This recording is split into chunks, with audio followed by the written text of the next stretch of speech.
जिस स्थान पर गौ माता को बांधा गया हो और गाय अपने बछड़े को, बच्चिया को जन्म देती हो, उस स्थान पर उसकी मिट्टी, उसकी मृदा, उस जगह की रज, जब मकान का मुहूर्त होता है, दुकान खोली जाती है, दुकान बनाई जाती है, दुकान में कोई अग्नि का प्रवेश हो, उससे पहले जहां पर गाय ने अपने बछड़े को जन्म दिया हो, बच्चे को जन्म दिया हो, उस स्थान की मिट्टी उस भूमि पर लेपन कर दी जाए तो जिंदगी में कभी संपदा की कमी नहीं हो सकती। ये दूसरी मृदा स्कंद पुराण वर्णन करती है, धेनु मानस वर्णन करती। दूसरी गीता प्रेस गोरखपुर का गो अंक वर्णन करता है, जहां पर गौ माता बंदी हो, जहां पर गौ माता नित्य स्मरण करती हो और गाय के बच्चों का जन्म होता हो, और वो भी देसी गाय, देसी बच्चों को जन्म दे, विदेशी नहीं, जर्सी नहीं, हो देसी बछड़ा हो, देसी ही गाय।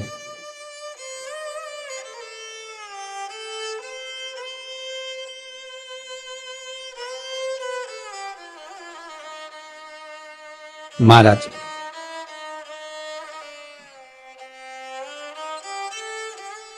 जहां पर गौ माता बंधती हो, गाय अपने बछड़े को जन्म देती हो, गाय अपने बच्चिया को जन्म देती हो, उस जगह की मिट्टी बड़ी प्रबल होती है, बड़ी प्रखर।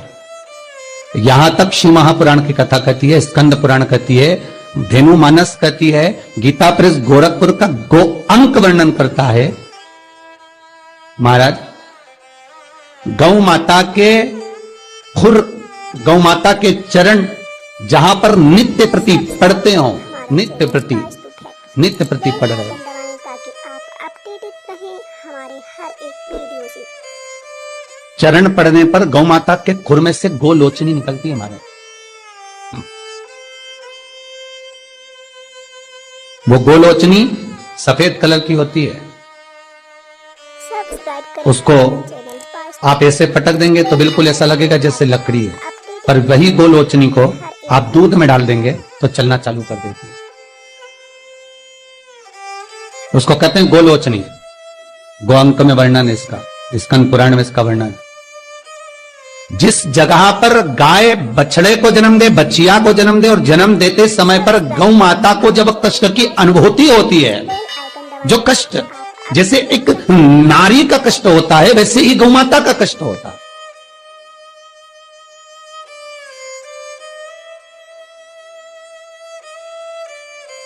और वो कष्ट के समय पर खुर में से गौलोचनी गौ माता के कष्ट को हरने के लिए प्रकट होती है।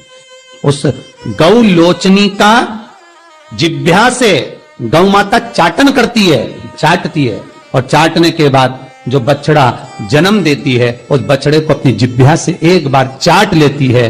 दुनिया में केवल एक गौ माता का बछड़ा ही ऐसा है कि वो गौलोचनी की जिह्वा से चाटने के बाद बछड़ा तुरंत उठ के खड़ा हो जाता है। दुनिया में एक शेरनी भी अपने बच्चे को जन्म दे, एक चीता भी अपने बच्चे को जन्म दे, भैंस भी अपने बच्चे को जन्म दे, एक कुत्ता भी अपने बच्चे को जन्म दे, दुनिया में कोई अपने बच्चे को जन्म देगा तो बच्चे को उठने में, संभलने में समय लगता है। पर दुनिया में केवल एक गौ माता ऐसी है कि गौ माता अपने बच्चे को जब जन्म देती है, जन्म देने के कुछ देर बाद जब वो गौ लोचनी की जिह्वा से चाट लेती है, बच्चा उठकर खड़ा हो जाता है। दुनिया में केवल एक गौ माता है। गौलोचनी ढूंढो, हम ये नहीं कहते कि तुम गौ माता के पांव में ढूंढना प्रारंभ कर दो, आप तो मत ढूंढो। गौलोचनी जहां गिरी है उस रज का भी बड़ा महत्व है, अर्थात गाय ने जहां बछड़े को जन्म दिया उस भूमि पर गौलोचनी पड़ी है, और वो गौलोचनी हमारे जीवन का सुख का अनुभव करा देती है। वो गौलोचनी हमारे जीवन का आनंद का अनुभव करा देती है। इसलिए शास्त्र कहता है कि नई दुकान बन रही हो, नया मकान बन रहा हो, महाराज नई कोई प्रॉपर्टी आपने खरीदी है और उसमें कोई व्यापार चालू करना चाहते हो, तो पहले गाय जहां पर बछड़ा बच्चिया को जन्म दिया हो, भले पहले दिया हो, पर जमीन तो वही है, रस तो वही है, वहां की मिट्टी का लेपन करने से वो सुख, वो आनंद, वो संपदा बढ़ जाती है।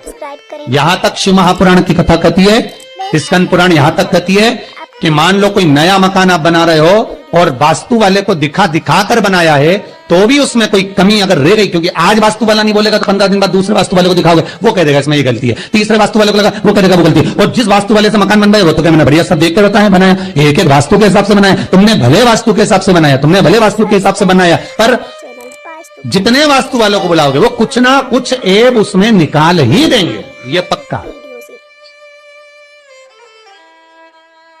निकालेंगे। तुम किसी को पत्रिका दिखाने चले जाओ, किसी को अपना हाथ दिखाने चले जाओ, तुम किसी से नक पूछने चले जाओ, तुम किसी वास्तुशास्त्री के पास चले जाओ, जब तक वो उसमें थोड़ा बहुत एब नहीं निकाले तो क्या मतलब कि उनकी राजनीति जो विद्या उसमें निकालना तो पड़ेगा ना। रहे हमारे हर एक वीडियो से। थोड़ा बहुत भय तो उत्पन्न करना पड़ेगा ना। और शिव महापुराण कहती है कि शंकर के पास आने के बाद कोई भय की बात होना ही नहीं चाहिए, कुछ भी नहीं। सब्सक्राइब करें क्या दुख, क्या तकलीफ, क्या कष्ट, अगर शंकर का अनुमोदन कर रहे हो, शिव का स्मरण कर रहे हो, तो फिर सोचना नहीं है, जो होगा शंकर करेगा वो होगा। अगर किसी व्यक्ति को चर्म रोग हो गया, कुष्ठ रोग हो गया, चमड़ी सफेद पड़ गई, रोग समाप्त नहीं हो रहा, बढ़ते जा रहा है, औषधियां आपने बहुत कर ली, तो 3 जगह की मिट्टी आपको फल प्रदान करेगी। पहला सूर्य कुंड की मिट्टी, स्कंद पुराण सूर्य कुंड कहां पर है, तो कहा दतिया और झांसी के बीच में सूर्य कुंड निवास करता है। उस सूर्य कुंड की मिट्टी को लाकर जिस व्यक्ति को कुष्ठ रोग हो गया हो, शरीर की चमड़ी सफेद पड़ गई हो, स्कंद पुराण कहती है सूर्य कुंड की मृदा लगा लेने से 5 से 7 दिन में रोग समाप्त होने लगता है महाराज। पर सूर्य को सर्वाधिक प्रियता क्या,